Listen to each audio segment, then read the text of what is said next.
साथियों, एनडीए में, और मैं अगर विस्तार से कहूं तो सदन में किसी भी दल का कोई भी जनप्रतिनिधि होगा, मेरे लिए सब बराबर है।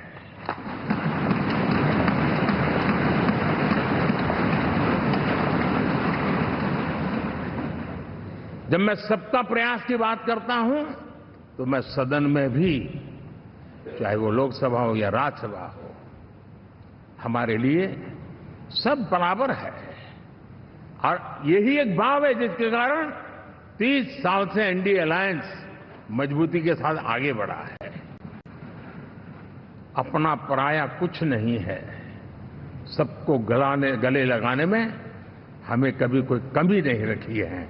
उसी का परिणाम है कि जनता का विश्वास भी जीत पाते हैं।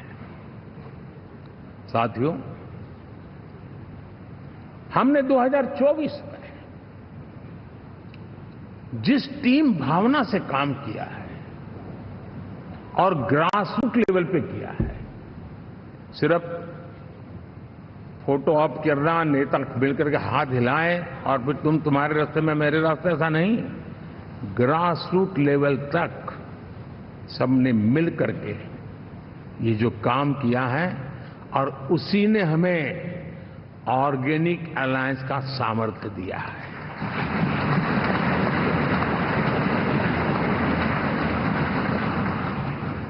एक दूसरे का सहयोग किया है। हर किसी ने यही सोचा, जहां कम वहां हम। अगर कोई कमी है तो मैं आऊंगा, मैं मेहनत करूंगा, लेकिन तुम्हें कमी नहीं रहने दूंगा। जहां कम वहां हम, ये हर कार्यकर्ता ने जी करके दिखाया है, और तभी तो जीत आती है। साथियों, कभी कभी मैं कह सकता हूं कि हमारा 10 साल का अनुभव है, भारत के हर क्षेत्र का और भारत के हर नागरिक का जो एस्पिरेशंस हैं, रीजनल एस्पिरेशंस हैं, वे और नेशनल एस्पिरेशंस, इसका एक अटूट नाता होना चाहिए। इसके बीच में हवा तक गुजर न सके, इतना जुड़ाव होना चाहिए, तब देश आगे बढ़ता है।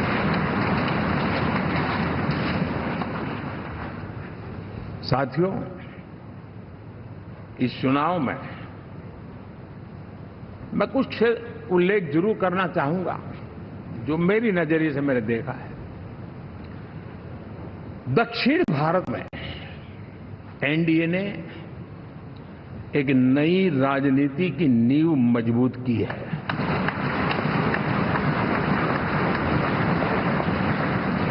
अब देखिए, कर्नाटक एंड तेलंगाना, अब ये भी तो इनकी सरकारें बनी थी, लेकिन पल भर में ही लोगों का विश्वास टूट गया, भ्रम से लोग बाहर आ गए और एनडीए को गले लगा दिया। कर्नाटक और तेलंगाना में दोनों जगह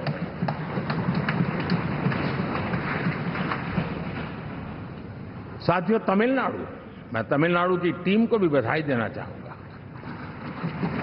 और वहां हमारा एनडीए समूह बहुत बड़ा भी है, और कईयों को पता था कि हम शायद एक सीट नहीं लड़ा पाएंगे, लेकिन इस लड़ाई में हम साथ रहेंगे। और मैंने बहुत से एनडीए के साथी तमिलनाडु में ऐसे हैं जिनका कोई उम्मीदवार नहीं था, लेकिन इस झंडे को ऊंचा रखने के लिए वो जी जान से जुटे थे।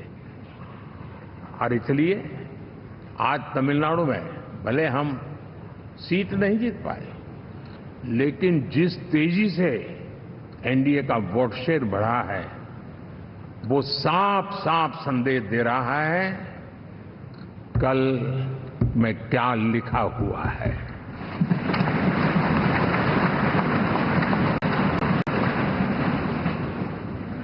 साथियों, पुडुचेरी हो, केरला, हमारे सैकड़ों कार्यकर्ताओं के बलिदान हुए हैं।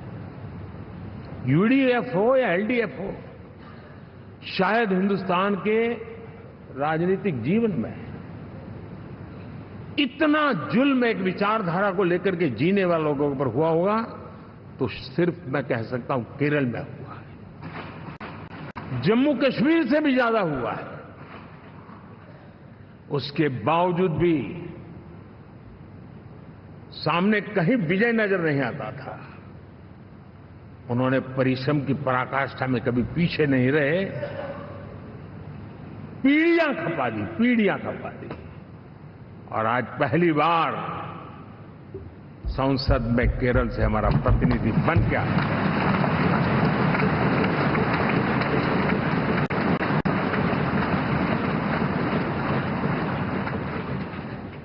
साथियों,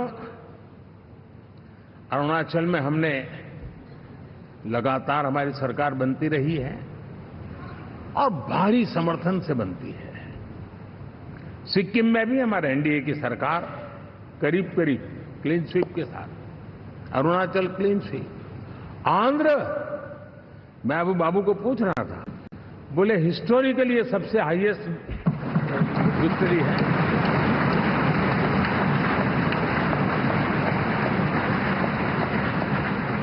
और ये जो यहां दिखता है ना पवन, ये पवन नहीं, आंधी है।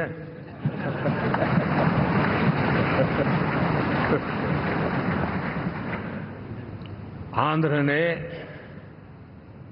इतना बड़ा हमारे प्रति जनमत दिया है।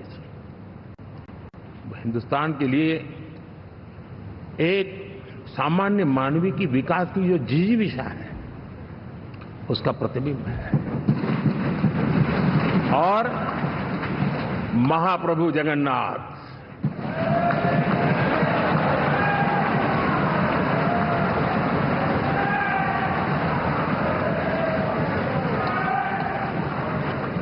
और मैंने अनुभव किया हमेशा। मैं हमेशा मानता हूं ईश्वर के अनेक रूप होते हैं, लेकिन जब मैं भगवान महाप्रभु जगन्नाथ जी को याद करता हूं तो मैं हमेशा मानता हूं ये गरीबों के देवता है।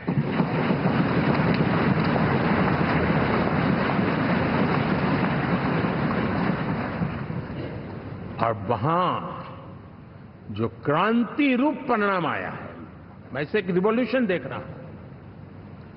और मैं इसके साथ कह सकता हूं कि विकसित भारत का हमारा जो सपना है, आने वाले 25 वर्ष, पहले मैंने 10 साल कहा था, या मैं 25 साल कह रहा हूं, आने वाले 25 साल महाप्रभु जगन्नाथ जी की कृपा से उड़ीसा देश की विकास यात्रा के ग्रोथ इंजन पैकी एक होगा।